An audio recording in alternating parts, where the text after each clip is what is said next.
αρκετά για να έχουμε να πούμε πράγματα. Αγαπητοί φίλοι, να ξέρεις αυτό που έλεγε η Δανία, το μέρος, αν σε ενδιαφέρει το μέλλον, πρέπει να μην τα πάντα στο παρόν. μη σκέφτεσαι το μέλλον, δεν ξέρεις το παρόν. Όχι, πρέπει να δίνεις όλα το παρόν. Επειδή είσαστε δημοσιογράφοι, θα βγείτε οι περισσότεροι δημοσιογράφοι, πρέπει να ξεκινήσουμε πρώτα με τους κλάδους.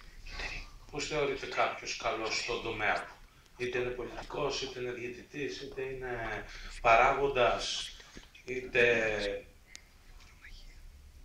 είναι ποδοσφαιριστής. Πρώτα απ' όλα πρέπει να είναι ηθικός. Αν δεν κρατήσετε αυτό το στοιχείο τώρα, ας η πένα σας γράφει καλά, ας σκεφτόσαστε ιδέες, θα απομυθοποιηθείτε κάποια στιγμή. Θα είσαστε σαν και αυτά που λέμε όλοι εδώ οι φίλοι.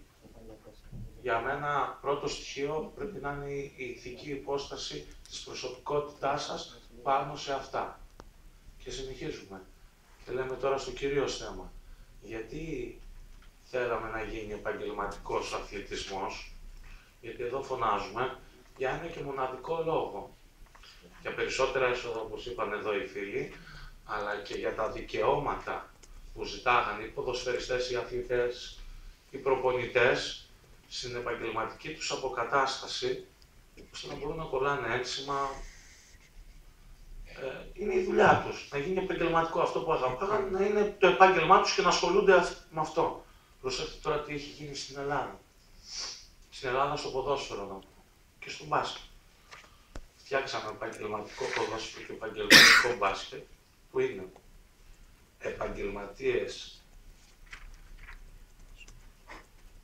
οι αθλητές, επαγγελματίες προπονητές, επαγγελματίες φυσικοθεραπευτές, επαγγελματίες νερουλάδες και οι διαιτητές που βγαίνουν, που θα τους γράφετε αύριο στην πένα σας, είναι ερασιτέχνες.